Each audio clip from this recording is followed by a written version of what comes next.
This is America's 17th president. Andrew Johnson. Andrew Johnson was president, serving from 1865 to 1869. He assumed the presidency following the assassination of Abraham Lincoln, as he was vice president at the time. Johnson was a Democrat who ran with Lincoln on the National Union Party ticket, coming to office as the Civil War concluded. He favored quick restoration of the seceded states to the Union without protection for the newly freed people who were formerly enslaved. This led to conflict with the Republican-dominated Congress, culminating in his impeachment by the House of Representatives in 1868. He was acquitted in the Senate by one vote. Okay, what do you want to say about President Johnson? No comments. Okay, let's keep moving. This is America's 18th president, Ulysses S. Grant. Ulysses S. Grant was an American military officer and politician who served as president from 1869 to 1877. As commanding general, he led the Union Army to victory in the American Civil War in 1865 and thereafter briefly served as U.S. Secretary of War. Later, as president, Grant was an effective civil rights executive who signed the bill that created the Justice Department and worked with radical Republicans to protect African Americans during Reconstruction. Okay, any questions, class? Jeff? Did President Grant serve in the Mexican-American War? Yes, he did. This is America's 19th president, Rutherford B. Hayes. Rutherford B. Hayes was an American lawyer and politician who served as president from 1877 to 1881, after serving in the U.S. House of Representatives and as governor of Ohio. Before the American Civil War, Hayes was a lawyer and staunch abolitionist who defended refugee slaves in court proceedings. He served in the Union Army and the House of Representatives before assuming the presidency. His presidency represents a turning point in U.S. history, as historians consider it the formal end of Reconstruction. Hayes, a prominent member of the Republican half-breed faction, placated both Southern Democrats and Whiggish Republican businessmen by ending the federal government's involvement and attempting to bring racial equality in the South. Okay, class, what do you want to say about President Hayes? Henry? I believe that Rutherford B. Hayes had no beard before his presidency. Yes. But back then, there were no shavers. This is America's 20th president, James A. Garfield. James A. Garfield was president, serving from March 1881 until his death 6 months later, 2 months after he was shot by assassin Charles J. Guiteau. A lawyer and Civil War general, Garfield served 9 terms in the United States House of Representatives and is, to date, the only sitting member of the House to be elected president. Before his candidacy for the White House, he had been elected to the U.S. Senate by the Ohio General Assembly, a position he declined when he became president-elect. Any questions, class? Robert? Where was President Garfield when he was assassinated? He was at El Barron, Long Branch, New Jersey. Oh. Interesting. This is America's 21st president, Chester A. Arthur. Chester A. Arthur was an American politician who served as president from 1881 to 1885.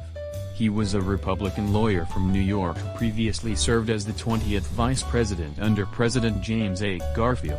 Arthur assumed the presidency after Garfield's death on September 19, 1881, and served the remainder of his term until March 4, 1885.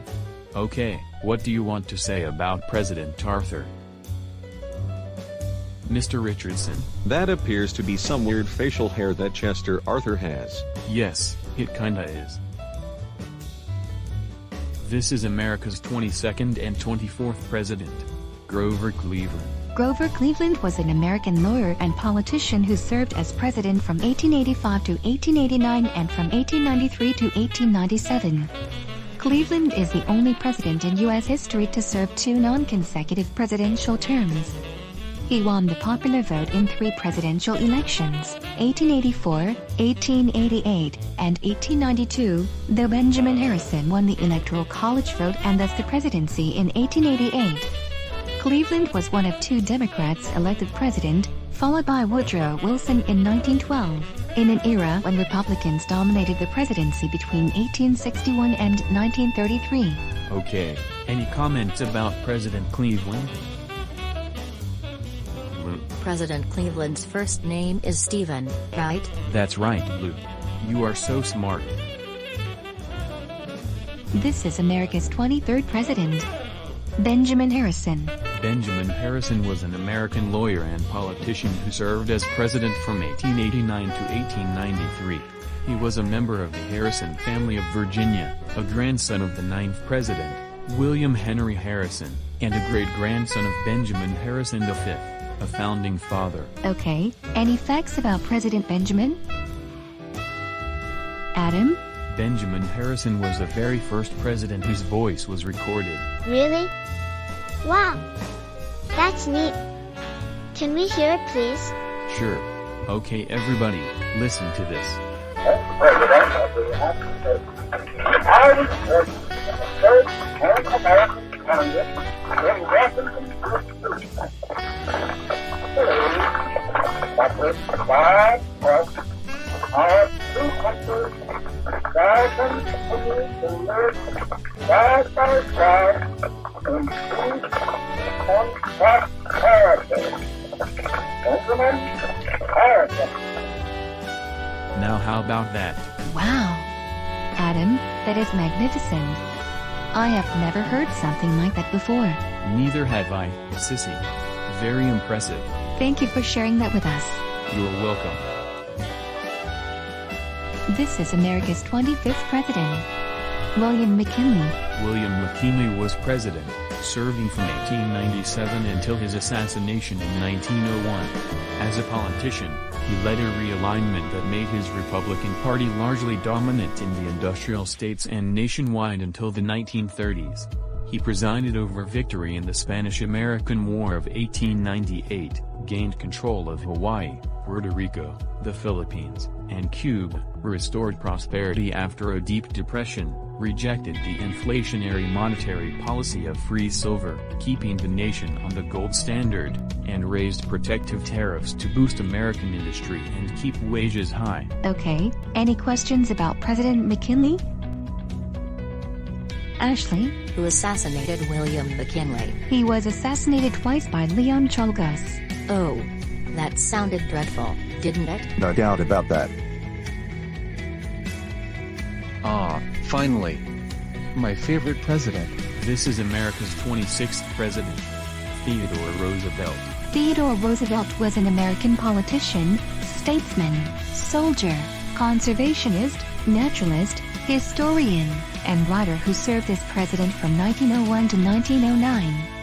He previously served as the 25th vice president under President William McKinley from March to September 1901 and as the 33rd governor of New York from 1899 to 1900. Assuming the presidency after McKinley's assassination, Roosevelt emerged as a leader of the Republican Party and became a driving force for antitrust and progressive policies. Okay class, any comments about President Roosevelt? Jack? Theodore Roosevelt is named after a teddy bear. That's right, Jack. This is America's 27th president. William Howard Taft. William Howard Taft was president from 1909 to 1913 and the 10th Chief Justice of the United States from 1921 to 1930, the only person to have held both offices. Taft was elected president in 1908, the chosen successor of Theodore Roosevelt, but was defeated for re-election in 1912 by Woodrow Wilson after Roosevelt split the Republican vote by running as a third-party candidate. In 1921, President Warren G. Harding appointed Taft to be Chief Justice, a position he held until a month before his death. Okay class, any questions? Steve. Was President Taft able to fit in a bathtub? Well Steve, President Taft was a huge man, weighing more than 300 pounds. So, a very special bathtub was installed for him in the White House, big enough to hold 4 men. Really? That's cool. This is America's 28th president, Woodrow Wilson. Woodrow Wilson was an American politician and academic who served as president from 1913 to 1921. A member of the Democratic Party, Wilson served as the president of Princeton University and as the governor of New Jersey before winning the 1912 presidential election. As president, Wilson changed the nation's economic policies and the United States into World War I in 1917. He was the leading architect of the League of Nations, and his progressive stance on foreign policy came to be known as Wilsonianism. Okay class, any comments? Miss Lane? How did Woodrow Wilson die shortly after his presidency? Well, Miss Lane, he died of a stroke on February 3, 1924. Oh no! That sounds bad. This is America's 29th president. Warren G. Harding. Warren G. Harding was president, serving from 1921 until his death in 1923. A member of the Republican Party, he was one of the most popular sitting U.S. presidents. After his death, a number of scandals were exposed, including Teapot Dome, as well as an extramarital affair with Nan Britton, which diminished his reputation. Okay, any questions, class? Pete? How did President Harding die during his presidency? Well, he died of a heart attack in San Francisco while on the Western Tour. Oh my. That's too bad. This is America's 30th president, Calvin Coolidge. Calvin Coolidge was an American attorney and politician who served as president from 1923 to 1929.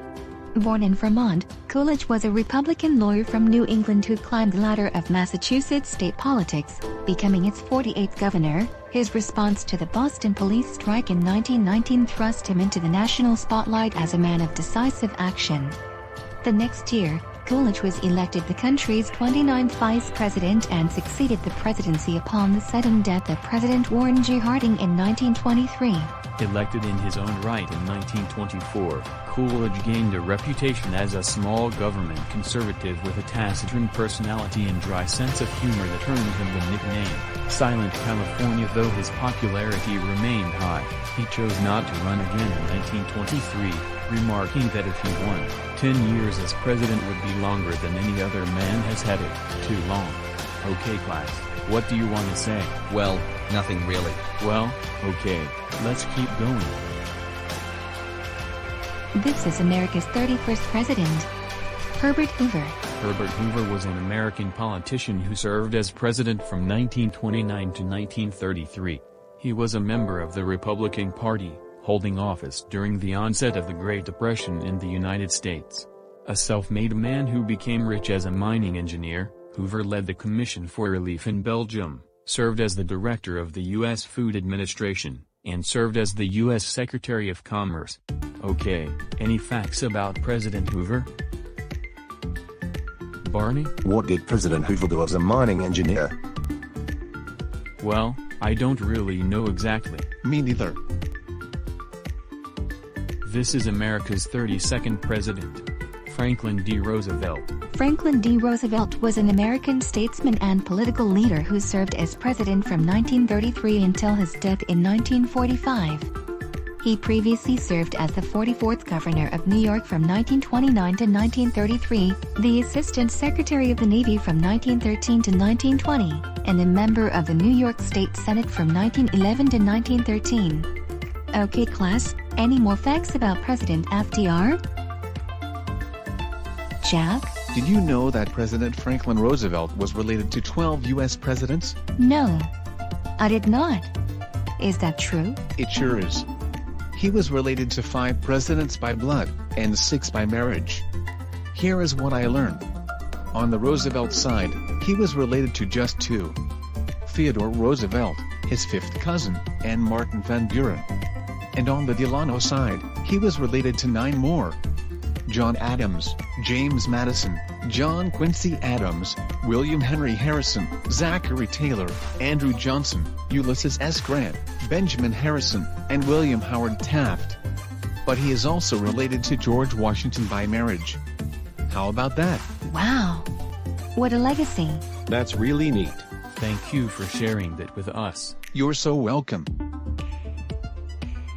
This is America's 33rd president, Harry S. Truman. Harry S. Truman was president, serving from 1945 to 1953.